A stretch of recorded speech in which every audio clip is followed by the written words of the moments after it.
საქართველოს სახალხო არტისტის ოთარ მეღვინეთუხუცესის ძეგლი 9 აპრილის ბაღში საზეიმოდ გაიხსნა. ძეგლის ავტორი მოქანდაკე ლევან ვარდოსანიძე აღონიშნება გამოჩენილი ქართველი მსახიობის ოთარ მეღვინეთუხუცესის 83 წლის იუბილეს მიეძღვნა.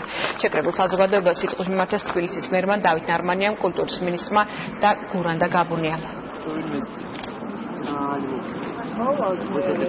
მნიშვნელოვანი დღეა. მნიშვნელოვანიდან მისი ბული ადამიანის როლი ძალიან ძნელია, იცი, ძალიან ძნელი. იმიტომ რომ მე არასდროს არ მიფიქრია რომ ოთარ უნდა წასულიყო.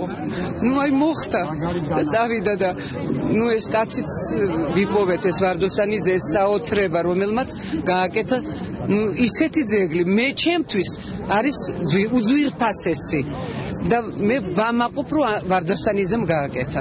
ბედნიერი ვარ ამით. ეს 83 წლის იუბილეზე ღირსეული პატივი მივაგეთ ბატონ ოთარ მეღვინეთუხუცეს ადამიანს, რომელმაც ძალიან დიდი შემოქმედება და მემკვიდრეობა დაგვიტოვა. რამდენიმე თვის წინ, როცა მისი სახელობის მემორიალური დაფა გავხსენით, დავდეთ სიტყვა, რომ მის იუბილეზე 9 აპრილის ბაღს დაამშვენებდა მისი ძეგლი და ამით პატივს მივაგებდით მის უკვდავ სახელს. ძალიან მნიშვნელოვანი დღე არის, დიდი ქართველი მსახიობის ძეგლი გაიხსნა ბატონ ოთარ მეღვინეთუხუცესის თავისი პროფესიული 60 წლიანი მოღვაწეობის მანძილზე. მან არაერთი ძალიან მნიშვნელოვანი როლი შექმნა კინოშიც, თეატრშიც.